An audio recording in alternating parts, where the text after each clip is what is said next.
मुसहरी थाना civil dress में जाकर के मेरे घर से रेड करके बलजोरी पकड़ के लाया गया और थाना में लेकर के हमारे पॉकेट में पैसा था 20,000 रुपया छीन लिया गया। पैसा छीनने का विरोध करने पर कहा कि तुमको दारू पीना होगा। हम कहे कि हम दारू नहीं पीते हैं। फिर कहा कि नहीं बलजोरी पीना होगा और पेप्सी में जैसे दारू मिला करके बलजोरी मुंह में जैसे ढारने का काम किया थाना प्रभारी रंजीत कुमार गुप्ता ने। हम छीन नहीं रहे तो शिविर में थे, एक दो आदमी और जैसे था उसके साथ थे। कहा कि हम इसी तरह थाना चलाते हैं गुंडा और दारू के बल पर और पैसा हमको चाहिए, हमको पैसा सरकार से कम मिलता है, हमको परिवार में ज़्यादा खर्चा है, हम दारू पीने वाला लोग हैं, हमको पैसा चाहिए और तुम्हारे जैसा लोग देते रहे हमको थाना चलाते रहेंगे। 20,000 रुपया और मेरा जो साथ जो घटना घटा उसका जैसे निर्णय होना चाहिए। नहीं हुआ तो अनशन पर बैठल रहेंगे, अनिश्चितकालीन धरना पर हमें अनशन पर है बैठल रहेंगे। राजकुमार सहनी, डुमरी, मुसहरी थाना क्षेत्र के डुमरी पंचायत।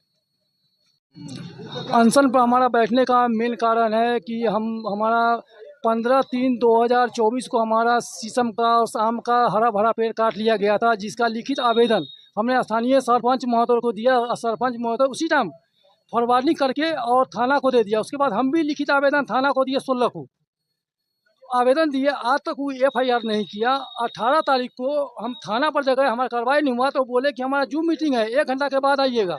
1 घंटा के बाद जब हमको कॉल किया, जब हम गए तो वहाँ पर जो है अपराधी जो पिस्टल लियो अपराधी शिव शंकर झा उनको वो भी थाना में मौजूद थे। जो पेड़ काटा वो भी मौजूद था, जो पेड़ खरीदा वो भी मौजूद था, ट्रैक्टर मालिक भी मौजूद था, सब लोग मौजूद था। हमारा पेड़ 2 लाख से ज़्यादा का था। थाना प्रभारी बोले तुम 35,000 रुपये इसका दाम हुआ, आधा ले लो। हम लेने से मना कर दिए। उसके बाद हमारे साथ गाली गलौज धक्का मुक्की भी वो लोग किए और आज तक FIR भी नहीं किए हैं। जब हम इसका आवेदन माने SP साहब को भी दिए, IG साहब को भी दिए और DGP साहब पटना को भी दिए हुए हैं, सबको जानकारी दे चुके हैं। थाना प्रभारी आज तक जो है उसमें 2 लाख रुपया ले करके हमारा पेड़ का पैसा वही ले लिए। थाना प्रभारी पैसा उससे ले करके और थाना में ही सब पेड़ का बेचने वाला खरीदने वाला सब लोग मिलकर उसमें खूब दारू माने मिठाई खाए पिए हमारे पैसा का। और हमारा आज तक उसमें कोई इंसाफ नहीं मिला, ना FIR किए ना कुछ किए, क्योंकि पैसा लिए हुए हैं। जो आदमी पैसा लेगा वो आदमी उसी के पक्ष में ना खड़ा होगा। आज तक उसी के पक्ष में खड़ा है थाना प्रभारी। इतना बड़ा ही गुंडा है जो इसके सामने जब से ही आया है पिस्टल धारी भी मुसहरी थाना में जाकर के दंड करता है। इतना बड़ा ही अपराधी है दारू। हमारा 6/4/2024 को हमारा पेड़ काटा गया, हरा पेड़ था जिसमें आम था, शीशम था और सिबर था, जिसका आवेदन हम स्थानीय थाना प्रभारी को दिए। हमारा आवेदन लिए लेकिन न उस पर कोई का जांच पड़ताल किए, न कुछ भी नहीं किए। इसका आवेदन हम SP सर के पास भी दिए, वहाँ से भी हमको कोई कार्रवाई नहीं किया गया। IG साहब को दिए, वहाँ से भी कोई सुनवाई, लोक शिकायत में भी दिए, वहाँ से हमको जब भी हम थाना में जाते हैं पूछते हैं कि हमारा आवेदन क्या हुआ, हमारा FIR क्यों नहीं किया, हम पर हमारे ऊपर कार्रवाई क्यों नहीं, तो हमको वहाँ पे कहा जाता है तुमको जहाँ जाना है जहाँ जा सकती हो, तुम फ्री हो। कुछ होता नहीं है, पेड़ कट गया, 2-4 पेड़ से 10 पेड़ ही न कटा है, इसमें क्या लगा हुआ है, जाओ आपस में। जब हमारा पेड़ चोरी हो गया, कट गया, फिर हम आपस में क्या समझे।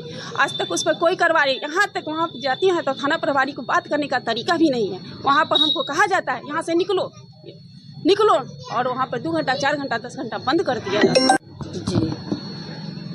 जी हमारा मांग है कि आना जाना करते थे 2 वर्षों से, ठीक है, आने जाने का रास्ता बना लिया और रहना सहना कर लिया, ठीक है। उसके बाद हमारे जो है घर में जो रह कर हमारा घर के चोरी करके रुपया लेके चला गया। लड़की था, एक औरत था। उसका बाद क्या हुआ, जब देखने गए तो हमारा तारा खुरा था, उसमें से सामान मेरा गायब था। 2 भर का हमारा सोना का सामान था और 1.5 लाख रुपया था ज़मीन पर रुपया उठाए थे घर बनाने के लिए। उसके बाद हम गए 30 तारीख को आवेदन दिए थाने पे, तो गए तो दे दिए, रिसीवी मांगे तो बोला कि रुको अभी नहीं देंगे। फिर हम चले आए घर पे, फिर हम फ़ोन किए तो कहा कि आकर रिसीवी ले जाओ, ठीक है। हम गए तो बदतमीजी से माने गाड़ी गलौज किया, ठीक है। ये रंजीत गुप्ता वो किया तो गाड़ी उड़ी दिया। हम कहे कि बदतमीज से बात कीजिए, ठीक है। उसका बाद